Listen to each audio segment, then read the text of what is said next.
প্রতিশোধের নেশায় উন্মত্ত পাকিস্তান ভারতের চারদিক থেকে আক্রমণ করছে।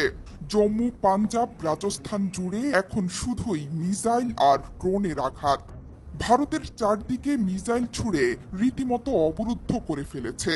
তবে ভারতও সমান তালে এয়ার ডিফেন্স মিসাইল ছুড়ে জবাব দিচ্ছে বলে দাবি করছে। পাকিস্তানের একটি F-16 যুদ্ধবিমান ভূপাতিত করা হয়েছে বলেও দাবি করেছে ভারত।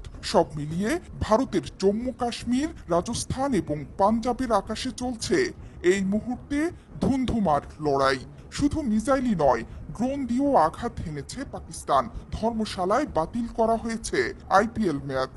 মাঠের আলো নিভিয়ে দিয়ে দর্শকদের মাঠ ছেড়ে বেরিয়ে যাওয়ার নির্দেশ দিয়েছে কর্তৃপক্ষ। বৃহস্পতিবার রাত 9টার পর থেকে এসব মিসাইল একের পর এক আঘাত হানছে জম্মু এবং কাশ্মীরে। টানা বিস্ফোরণে চারদিকে ছুটোছুটি শুরু করে স্থানীয়রা। এর আগে বেজে ওঠে সতর্কতামূলক সাইরেন। আখনুর সাম্বারের মানুষ দেখছেন কিভাবে উড়ে আসছে একের পর এক মিসাইল আর ড্রোনের স্রোত, যেগুলো পাকিস্তানের আকাশসীমা পেরিয়ে এসে পড়েছে ভারতের স্থাপনায়।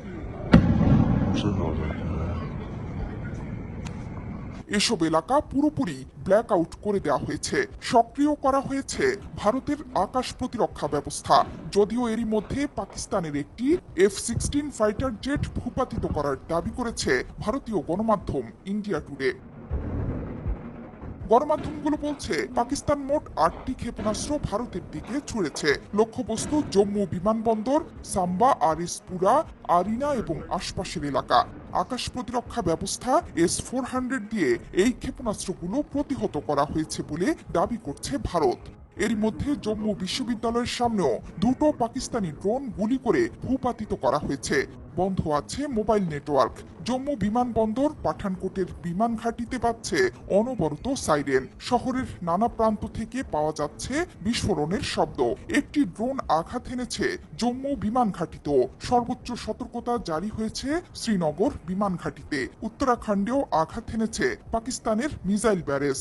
জম্মু, পাঠানকোট ও পুঞ্চে টানা সাইরেন বেজে চলেছে। ভারতের হামলার বদলা নিতে বুধবার গভীর রাতে ভারতের 15 জায়গায় সেনা ছাউনিকে টার্গেট করেছিল পাকিস্তান।